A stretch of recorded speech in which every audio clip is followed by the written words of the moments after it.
welcome to my channel. I'm Tiffany, a retired librarian turned homeschool mom. And in this video, we're going to look back at another episode of the Resurrectionists.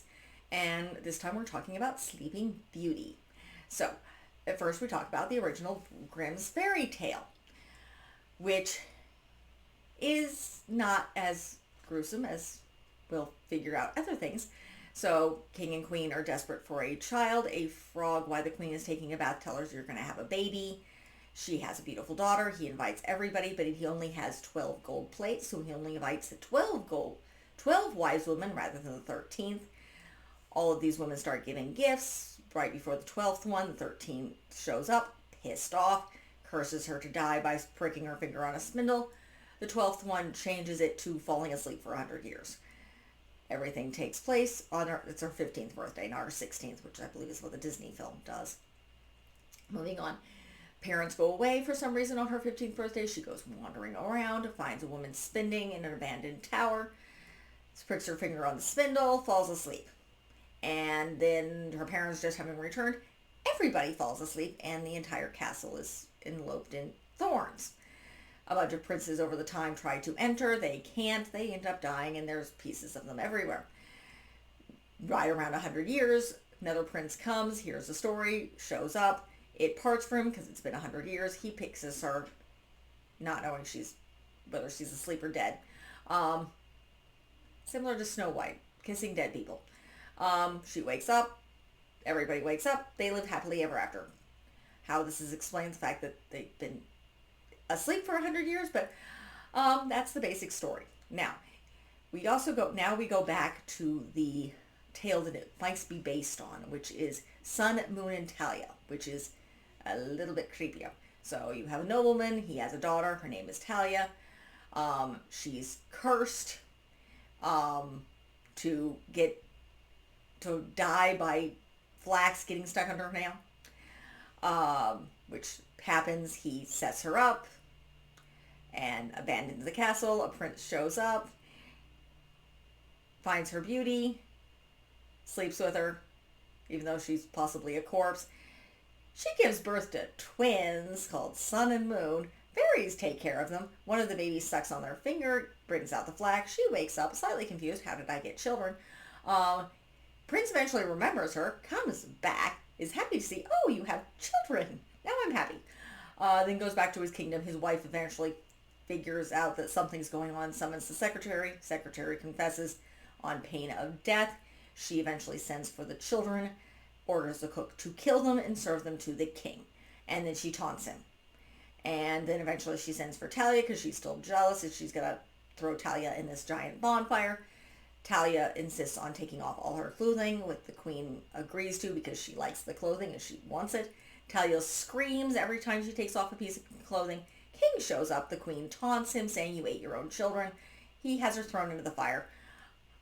Has the secretary thrown in the fire. The cook says, yeah, I didn't kill the kids. I gave you lamb. The kids were with my wife. So he brings the whether he's a king or a prince. I can't remember exactly. But he brings the children back. So the king is overjoyed. I'm assuming so is Talia. Her kids weren't killed weren't fed to her husband. Fed to the king, who was sleeping around with her, despite, having a wife. And he slept with a corpse and had children. But he rewards the cook, and they live happily ever after. Then it goes into another creepy thing. Apparently, in real life, the body of one of the queens of England was found when they were doing renovations.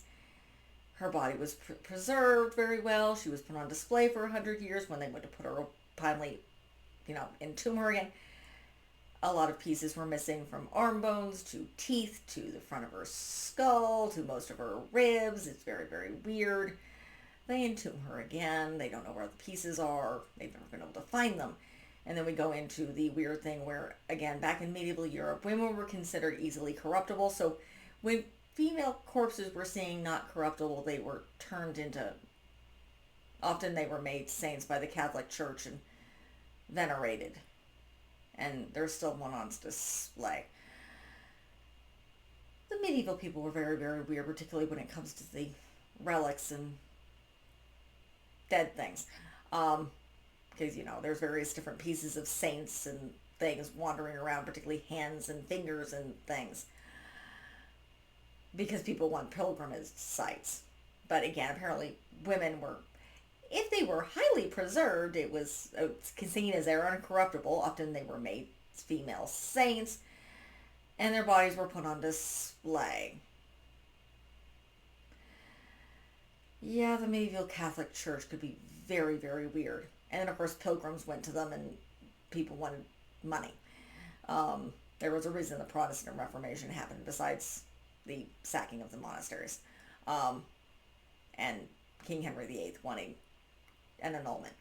And Martin Luther wanting people to go back to the paying attention to the Bible and not all sorts of nonsense the Catholic Church put involved. But that is the source of the Sleeping Beauty tale. I will review the Grimm's tale a little bit more detail.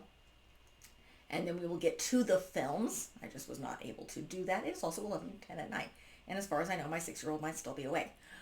So if you like what you see, be sure to like and subscribe. I will be doing Maleficent as well as Sleeping Beauty, and I will actually be seeing the Sleeping Beauty play and give you an idea of how my 6-year-old manages through that.